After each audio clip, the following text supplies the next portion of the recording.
পশ্চিমবঙ্গের বুকে আজকে বিধানসভায় যে ঘটনা ঘটেছে সেটা এক কথায় বিধানসভার কলঙ্কময় অধ্যায় হিসেবে লেখা থাকবে।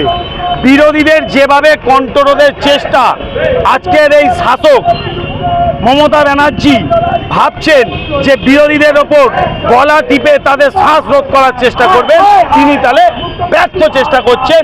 বিরোধীদের এই বিক্ষোভ, বিরোধীদের আন্দোলন তীব্র থেকে তীব্রতর হবে। যে আক্রমণ হয়েছে তার তীব্র বিরোধিতা করি এবং আমরা সুশাসন চাই। আর 2026-এ এই তৃণমূল সরকারের বিসর্জন। পশ্চিমবাংলার মানুষ শুধু দিন গুনছে। আজকে আমরা গণতান্ত্রিক পদ্ধতিতে সংবিধানকে সম্মান জানিয়ে ভারতবর্ষে আজকে এই ইছাপুর জলের ট্যাঙ্কের মোড়ে শিবপুর বিধানসভায় আমরা রাস্তা অবরোধ করেছি। আমাদের কার্যকর্তারা খুবই শৃঙ্খলাভাবে আজকের এই রাস্তাকে অবরোধ করে রেখেছে এবং বিক্ষোভ জানাচ্ছে।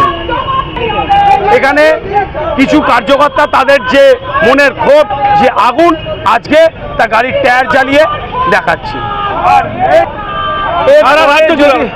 এরপরে যদি এই ধরনের দুঃসাহসিক ঘটনা ঘটানোর চেষ্টা মমতা ব্যানার্জি করে, তাহলে আজকের এই রাজ্য বাংলা আমরা পুরো স্তব্ধ করে দেবো।